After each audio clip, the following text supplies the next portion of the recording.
So, good afternoon to everyone, and thank you very much for this very kind introduction, and thank you also for this invitation. I was very much looking forward to join you here today.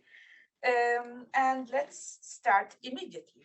So, the 6th century can be considered. The 6th century can be considered to have been highly significant for the Byzantine East, as it witnessed a peak in settlement growth, expansion of the economic base, and the rise of local elite groups. From a cultural standpoint, the 6th century was the crucible of the reception, renovation, and re-elaboration of the classical culture that continued to have an impact and flourish until the very end of late antiquity. However, there was no lack of critical issues that call into question the overall assessment of the century, its rulers, their agency and influence, elements such as the plague pandemic, climatic downturns, the costs and consequences of wars, the surfacing of religious controversies, civic unrest, and instabilities had a considerable lasting effect on the trajectories of the empire and the destinies of its inhabitants.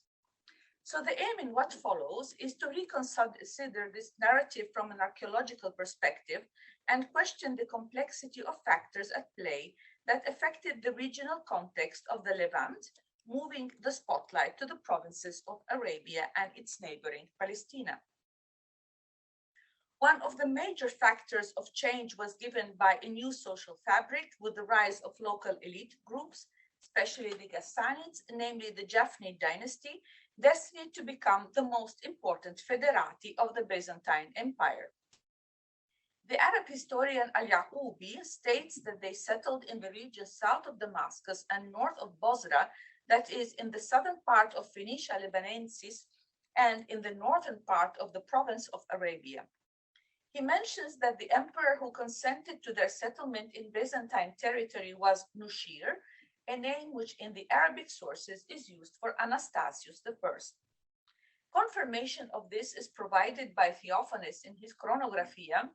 He records that a feudus was concluded between Anastasius I and the Ghassanids in 502 or 03. The Jafnids, therefore, together with other federati, besides taking active part in the offensive actions of the Byzantine army, had the task of defending the borders of the empire from the Euphrates to the Red Sea. The importance of their role is even more evident if we take into consideration the military construction policy carried out by Justinian in the Byzantine East.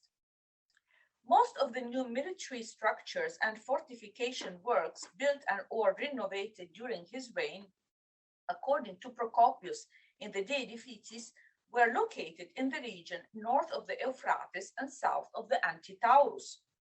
These fortifications were supposed to block a possible Persian invasion along the Cherchesium-Antioch axis, and you can see let me see if I can use the pointer here. Doesn't work.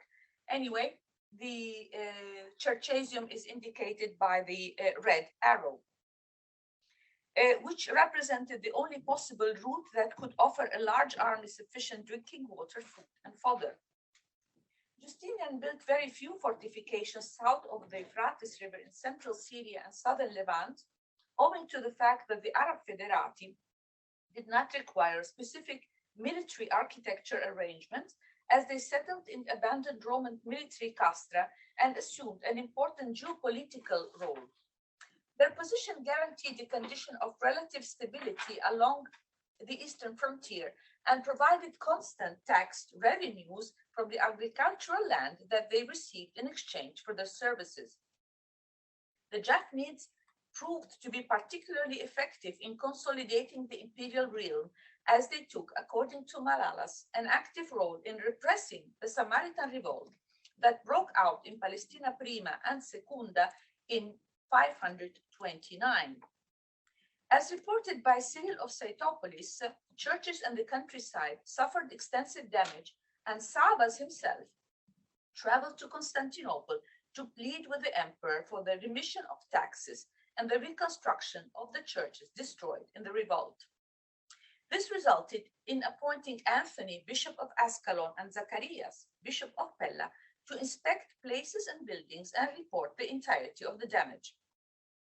Severe measures followed against groups considered heterodox, that is, Jews, Samaritans, pagans, and heretics. According to Procopius in the Anecdota, that is the secret history, the situation raised much concern as the landowners of Caesarea could not pay their fiscal dues, as the repression of the uprising deprived them of the workforce provided by the Samaritans. Caesarea, in fact, will suffer additional damage later on in the Second Samaritan Revolt of 556, in which both Jews and Samaritans joined forces, attacked and plundered churches, and killed the city's governor Stephanos in his house, or the Praetorium possibly. The rebellion spread apparently to Bethlehem, but remained limited to the hinterland of Caesarea. A possible reflection of the first of these dramatic events and the degree of civic unrest can be seen in the replacement of the synagogue of Jerash by a church in 530-531. The building was uncovered in 1920s by the American-British expedition. It showed the remains of a synagogue erected probably in the 5th century. At the moment of its conversion to church, the orientation of the building changed. The former Torah shrine was turned into the church entrance, while the eastern courtyard was destroyed and replaced by the apse. The floor was raised around 15 centimeters, and a new mosaic was added on top. What you see here is are the remains. Let me try again if it works. Can you see? Ah, yeah, the pointer now. These are the remains of the floor of the synagogue, showing the animals ready to enter the Noah's Ark, and the floor of the church that was built over the synagogue floor, raising it 15 centimeters, and you can see this geometric pattern of rectangles and squares organized together. Additional data were provided by the recent investigation in the northwest sector of Jerash by the Danish-German team, unearthing a complex with a rectangular hole directly connected to the church. The hole was decorated by a mosaic floor with 2 inscriptions. The first dated to 576 and the second to 591, mentioning a unit of electi Justiniani. 3 special units with names related to Justinian are attested in Egypt around the same date. These elements might provide plausible indication of the reasons of the construction, possibly after the confiscation of property of the synagogue following the Samaritan revolt in favor of military units. The military presence in the city can also be evinced from the dedicatory inscription of the Church of Saints Cosma and Damianus, financed by the tribune Dagisteus, who may be identified, according to David Kennedy, with a general who served under Justinian and mentioned by Procopius in the account of the military campaigns in Lazica.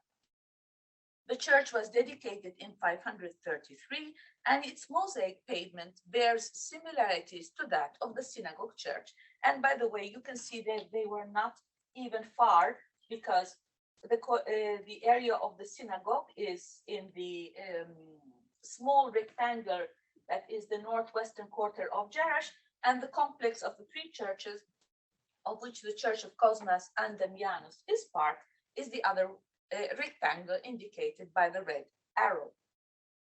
It cannot be excluded that military units were appointed to cities to ensure security, while most of the countryside remained under the control of the Arab Federati.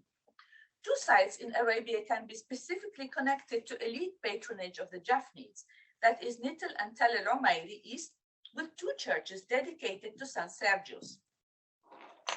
Now I'm showing you here the church of St. Sergius at Nittel. This is the complex made of 3 adjacent churches and a chapel. The central church was dedicated, the one you see here, on this side was dedicated to Sergius, whereas the chapel had a large reliquary bench here, and it was built right against the southern wall of the church of St. Sergius. Now, the Mosaic inscription from Nittel, and this is how we have identified the church with the patronage of the Gassanids, the inscriptions display offerings from the community members, prayers for the mosaicist and his family, as well as the prayer for the health and safety of the phylarch, Thalaba, a name mentioned in various sources, although the identity is not known. However, the rank of Lamprotatos was by the 6th century low in status by comparison to that of Endoxotatos, whereas Al-Aretha, who is mentioned in the second inscription, is likely to be Al-Harith. The identification of Aretha is yet problematic. Not much is known about Al-Harith's children, besides Al-Mundir and two others, Gabala or Jabala, killed in action in 554, and an unnamed son killed in 545. The church floor at Tal el-Umayri includes an inscription invoking God's protection on the Megaloprepestatos al-Mundir, a junior rank combined with the presumably honorary office of Comes, a status comparable to a provincial governor. The absence here of the title of Patricius, which Al-Mundir holds in the letter 41 of the Documenta, dated to 569-570, suggests that the church at Tal el-Umayri and its inscription should be dated basically prior to 569.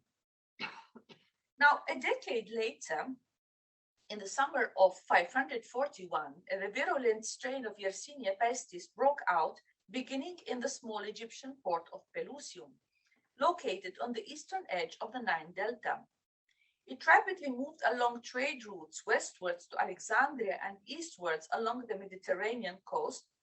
The following spring, it reached Constantinople, capital of the Eastern Roman Empire, passing through Syria, Anatolia, Greece, Italy, Gaul, North Africa, and the Iberian Peninsula. In short time, none of the lands bordering the Mediterranean basin had escaped it. It moved from the coast into the hinterland, following rivers, valleys, and overland paths, manifesting itself in cycles with intervals between 6 to 20 years, before ceasing suddenly in the middle of the 8th century. Now, Yersinia pestis pandemic, also known as the Justinian plague, has triggered a long historiographical debate on the origin and epidemiology of the disease, size and extent of mortality, social reactions, and above all, its wider impact on the population and its role in the decline of the Byzantine East and the end of antiquity. Relevant evidence, at least as far as Constantinople, Antioch, and the East are concerned, comes from the works of John of Ephesus, Procopius of Caesarea, Agathias Scholasticos, and Evagrios of Antioch, who experienced firsthand the spread of the pandemic. Most observations recorded shortly after the described calamities give us a close look at the waves of the 6th century, especially in the year 541, 544, 558, and 590. The painstaking recording of the events reflected apparently the emotional impact and rapid spread of the disease, and an apparently elevated death toll. The general picture is also broadened by the Greek hagiographic text, Syriac and Arabic sources that, despite being composed later than the events in question, they dwell upon the endemic effects on communities and urban centers. Byzantine authors seem to agree in interpreting the plague outbreak as metaphysical and inexplicable event, the highest expression of divine anger, a thought that finds its centrality into the Codex Zuccinensis of John of Ephesus. I quote, "When the plague became momentous, it started to cross the sea towards Palestine and the region of Jerusalem, while terrifying phantoms appeared to people at sea." Procopius of Caesarea also mentions that the manifestations of the disease in Byzantium was twinned with visions of supernatural beings in human form. The swift propagation of the plague in the diocese of the Orients and its devastating effects are documented in the account of John of Ephesus, who journeyed from Palestine to Constantinople, passing through Syria and Mesopotamia. He went through abandoned wheat fields, ripe fruits and grapes falling from stem, and wandering flocks without shepherds. While villages and cities, he said, were totally left without residents. The richly detailed image is catastrophically amplified in Constantinople. According to his narrative, the plague took both servants and masters, nobles and ordinary people alike. The city witnessed a dramatic arrest of all industrial and commercial activities as it ran out of food, and no one was left who could stand and perform his work. The army also faced a considerable recruitment shortage, particularly in AD 558, coinciding with the second plague wave. Justinian himself was also struck by the pandemic. In a symbolic gesture of piety, he even ordered to change his monetary effigy, as seems to be evident from the altered facial features imprinted only on the emissions of Constantinople, corresponding to the 15th and 16th regnal year, around 542.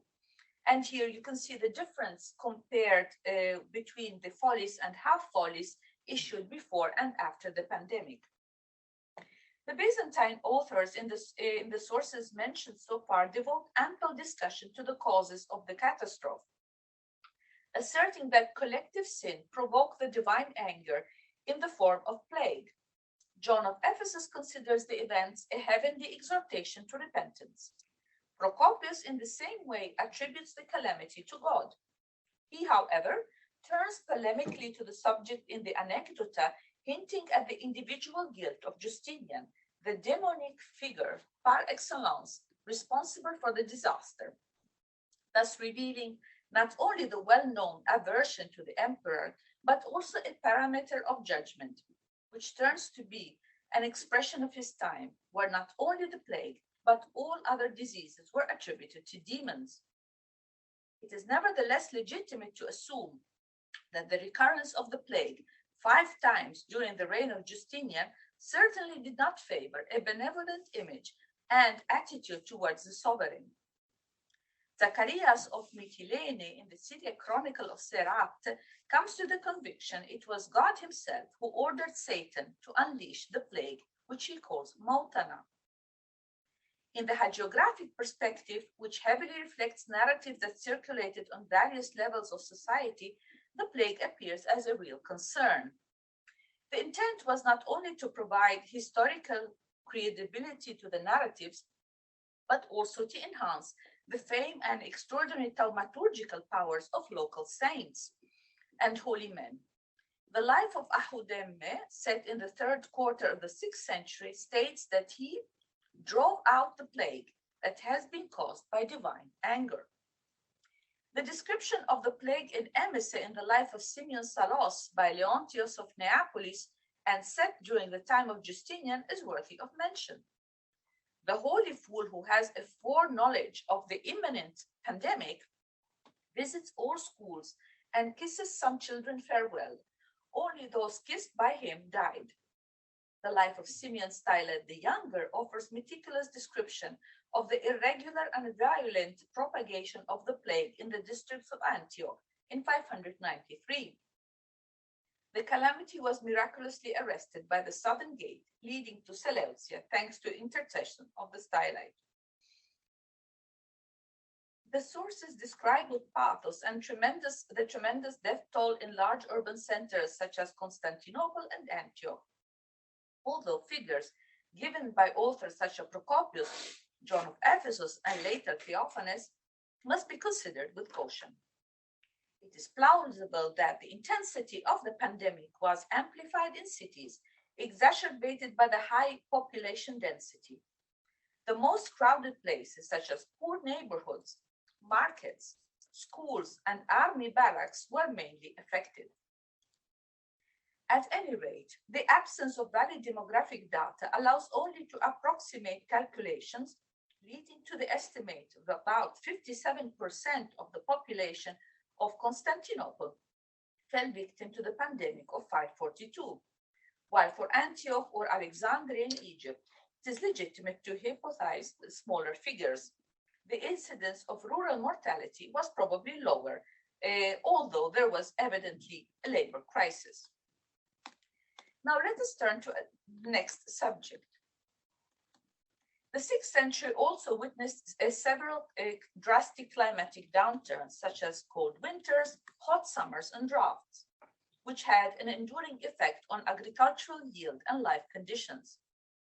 Written sources record episodes of bad harvest, followed by famine in 515, 520, 523, and 538, in particular between 536 and 537, nearly 18 months of a persistent dark cloud or dust veil being mentioned by Michael the Syrian in the Chronicle and by Procopius in the History of Wars. In the life of Zabas, Cyril of Setopolis refers to a 5-year drought, an infestation of locusts and famine that caused loss in life in Jerusalem and in the monasteries of the Judean desert. Such conditions impacted the economy, as can be inferred by an indirect reference in a law issued by Justinian in June 536, which concerns the province of Arabia.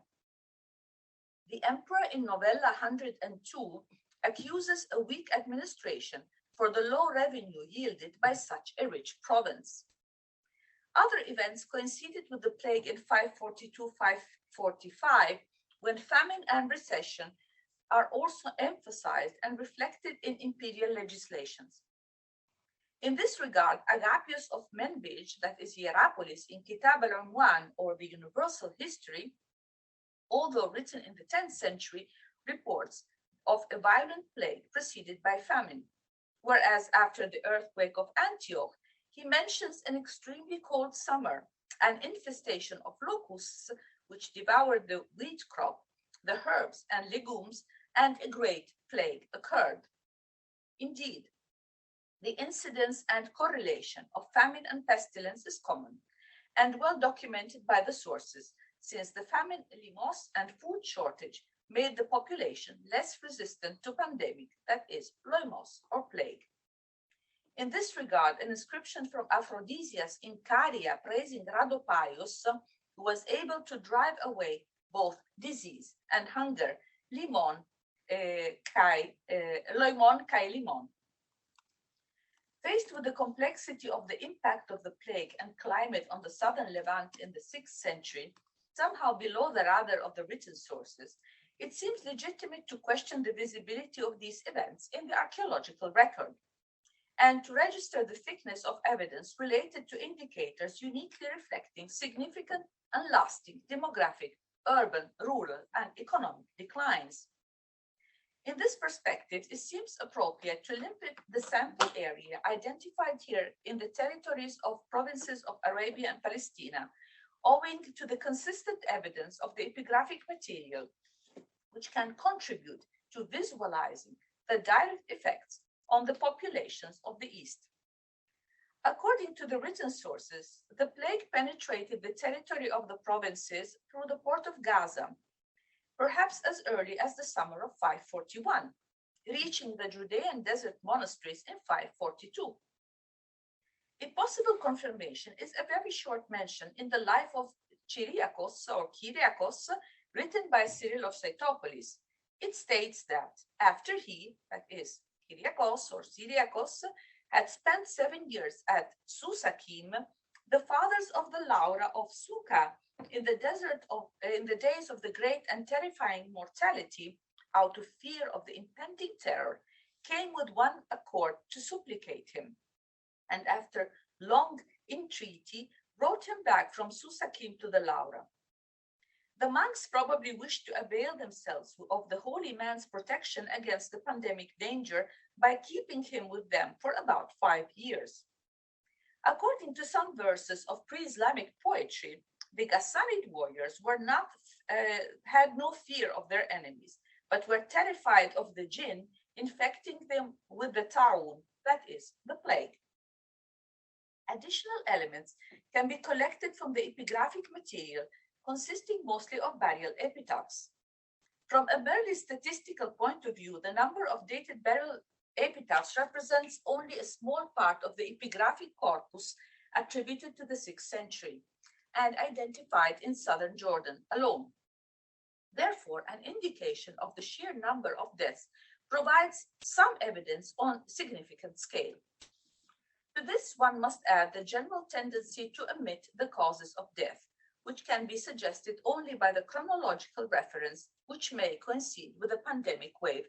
And here you can see in this chart published by Nancy Benovitz in 2014, the plague waves in red and the number of written inscriptions are in blue with reference to the years below.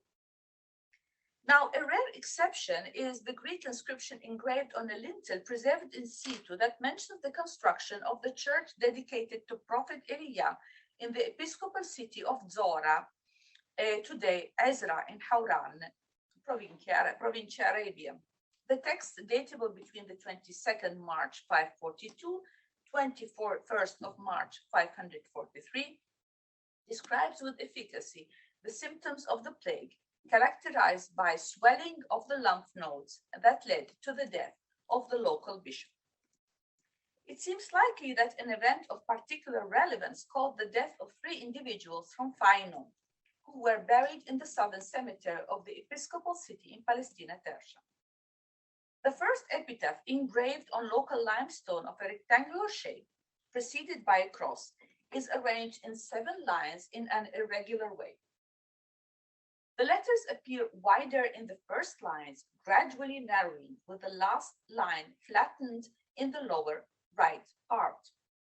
The inscription reads, "Here lies Stephanos, son of Sabinus, who lived 13 years. He came to rest in Christ in the year 487, on the 22nd day of the month of Daisios, in the year during which the people were crying for food, and a third of the population or of mankind died." The death of Stephanos, which occurred on the Macedonian month of Daisios, that is May or June of the indictional year, calculated according to the era of Arabia, corresponds, according to Maimaris, between 22nd of March 592 and 21st of March 593, and occurred in a context in which this great mortality was such as to cause the death of 1/3 of the population. This last aspect should be kept in mind, as the plague in the Byzantine sources was also defined as Great Death or Megathanatikon. 2 other epitaphs from the same town share stone quality and method of carving, register similar expressions, and can be considered contemporary, even if not explicitly dated. The first reads, "Here lies Nonna, daughter of the Decurion, the deaconess, lived here years, died decently, mother of children, on the 12th day of the month of Daisios, of the 10th indiction of the year 487, possibly, year in which a third of the population died." The hypothesis of death due to pandemic is favored by the social status of Nonna, daughter of a Curialis, that is a member of the wealthy class of Phino. Let us not forget that Phino had the most important mines of copper in southern Arabia, making her possibly more vulnerable to disease rather than to hunger. The third fragmentary inscription holds solely, is concluded by cross and bears solely the phrase, "a third of the population died." Both texts, as I said, can be attributed to the same year, 592-593, as the first inscription of Stephanos, not only due to the specific formula, but also to the quality of stone, probably coming from the same quarry, with the same methods of execution, which narrows the epigraphic production to a short time frame, perhaps also by the same workshop. Although the chronological span of the final group may coincide with the pandemic wave witnessed by Evagrius and Agapius of Manbij, a direct association with the plague remains uncertain, but it could refer to a period of serious food shortage that preceded or followed an epidemic. Further supporting evidence is provided by the four-line Greek inscription painted in black on a wooden beam made in Lebanon's cedar and reused in Al-Aqsa Mosque in Jerusalem, today in the Rockefeller Museum, which mentions Elias made this at the time of hunger. The text, dated on paleographic basis to the last decade of the 6th century, mentions a severe and prolonged famine, that is Inkeron Penas, possibly recorded by a native of Jebal or Gebaleni, an area located between Petra and Tafila in Palaestina Tertia, north of Phino. A different interpretation of the text, well, the first interpretation is a reading by Lea Disegni. The second interpretation is by Denise Fessel, who suggests that it mentions a rise of prices of wheat to the level of 4 modi per 1 solidus instead of the normal price of 30 modi per 1 solidus. Here he mentions the kaboi, which is a very specific measure that corresponds to the quantity of modi that I indicated.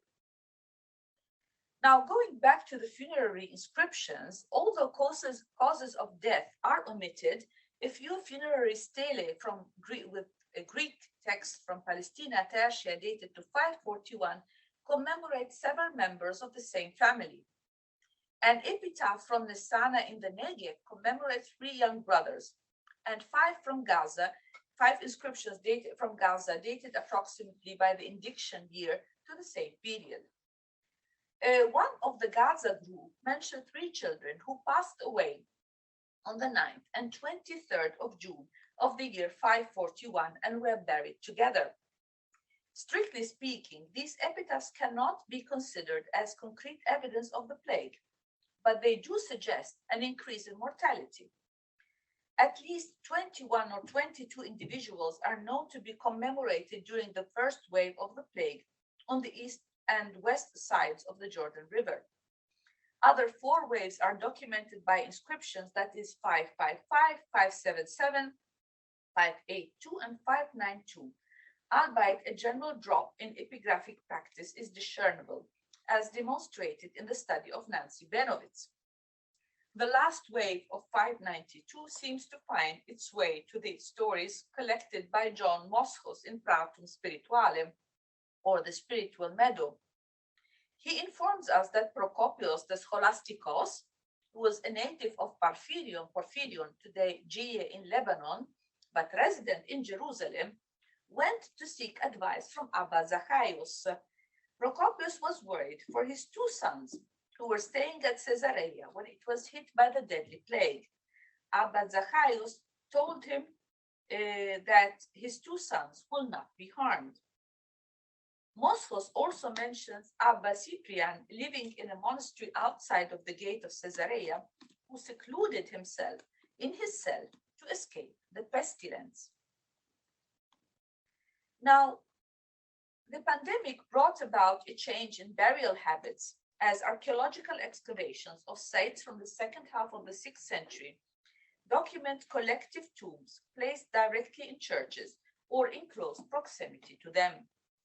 Undoubtedly, not all multiple graves are to be associated with the plague, but specific conditions such as extensive reuse of caves, cisterns, family tombs, the absence of funerary goods, the quantity of commingled skeletons placed in disorder could be an indicator of hasty burial within short intervals of time.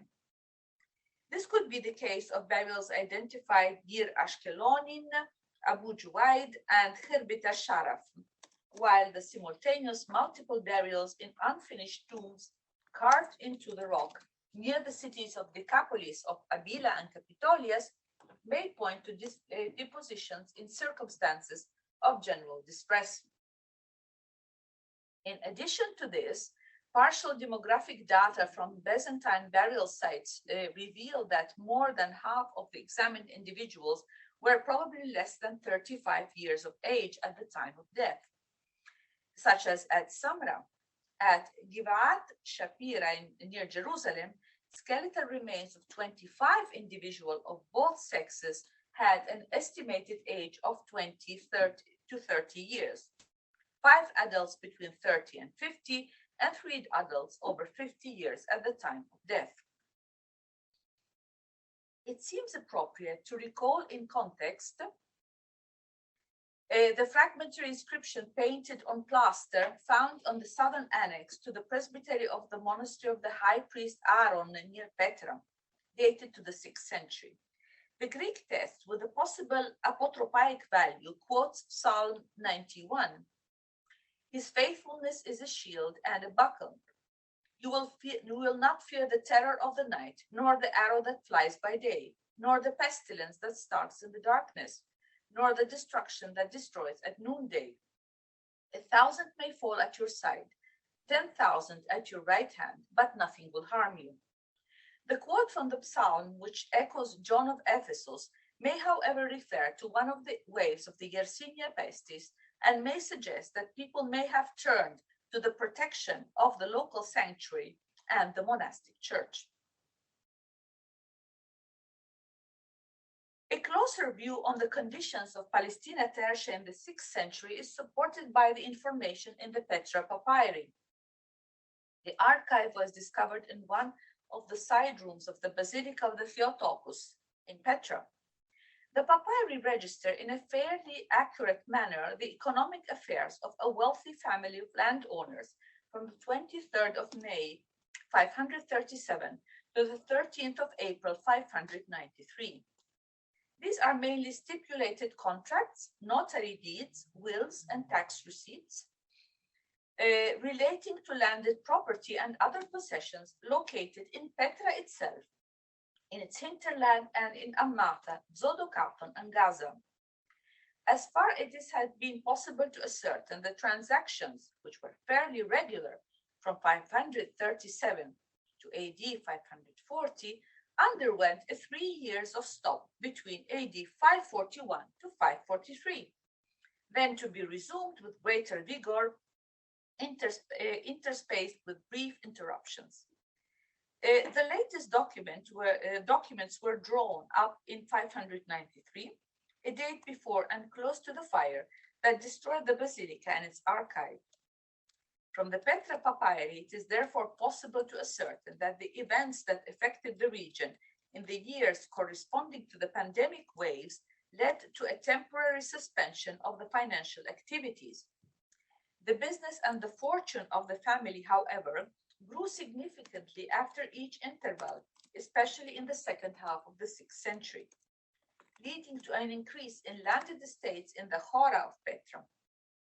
This may mirror the fact that small landowners who could not meet tax payments due to the shortage of manpower or owing to an inconsistent yield of agricultural produce were obliged to transfer the burden to others, or simply sell their property to wealthier landowners, or donate to or sell to monasteries, as reflected in the same corpus of papyri.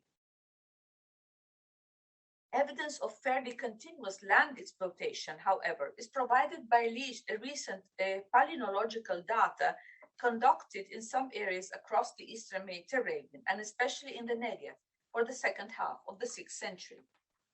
Yet, the extent and the true impact of the plague on the population of the area still eludes us, precisely because of the limited number of cemeteries or graves excavated, the lack of molecular tests on skeletal remains.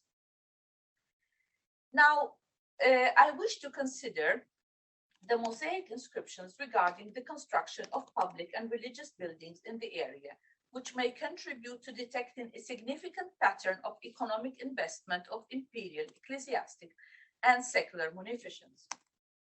According to a general overview, the 6th century alone holds the highest number of constructions of public and religious buildings documented through inscriptions.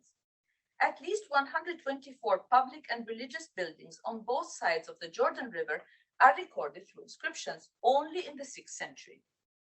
It is surprising, however, as Lea Disegni observed, the sudden drop in monumental building projects between 541 and 550, despite the rather high number of buildings for the second half of the 6th century.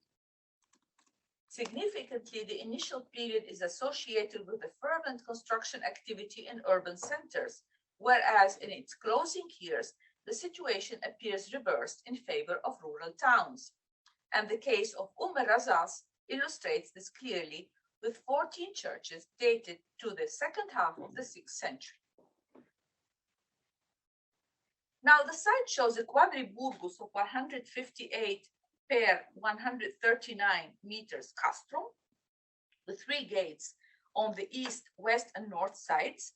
After the 6th century, the military structure was topographically reshaped, with the second floor built over the 4 angle towers.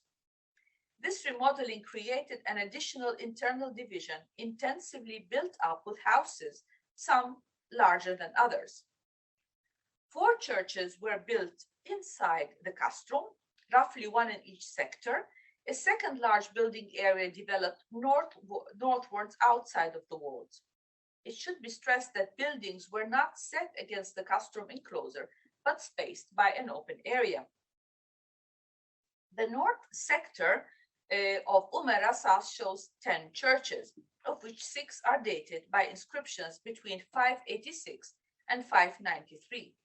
3 have no dated inscriptions, and 1 was built in the 8th century. And you can see the pattern of the distribution of churches inside the castrum in these red rectangles, and the dates of these dated are in the other list on your left-hand side.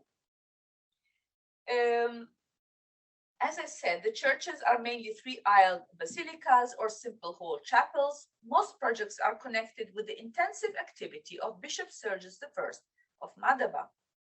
His name is mentioned in the oldest dated buildings, named after priest Weil, and the reliquary church built in 586. This was followed by the Bishop Sergius Church, built in the year after that, 587, on the northeastern limit of the village. Then in 588, on the opposite side by the Church of the Tabula Ansata. The other religious buildings of the village are set in the area between the upper mentioned foundations, as the Church of the Lions between 574 and 589. We do not have the exact date because we have only the indictional year. Then we have the Church of St. Paul, dated again according to indictional year between 578 and 593. That is the 12th indictional year corresponding with July. The Peacock's Chapel, and at the end, 3 funerary churches set near San Sergius. Whether this fervent building activity at Razas and elsewhere in the last decades of the 6th century should be viewed as an evident sign of an attempt to revive the economy by strengthening the centers of agricultural production requires further analysis. At any rate,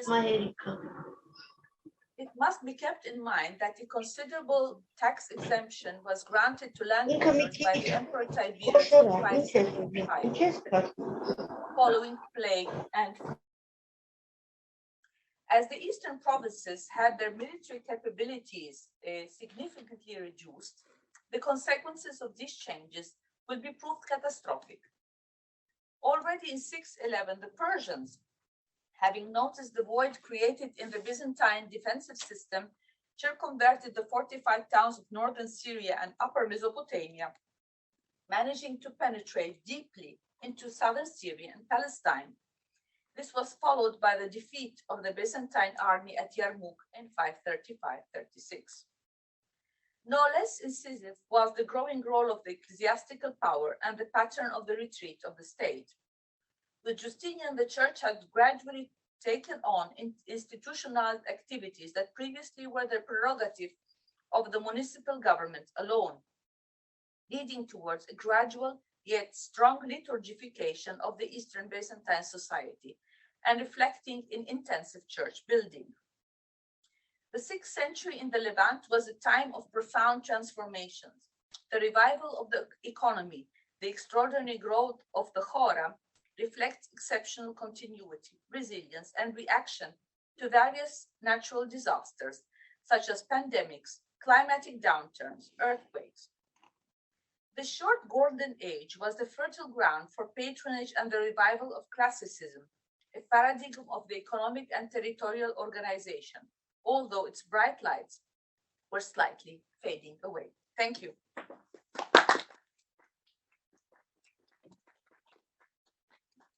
Slide as well, and I will put it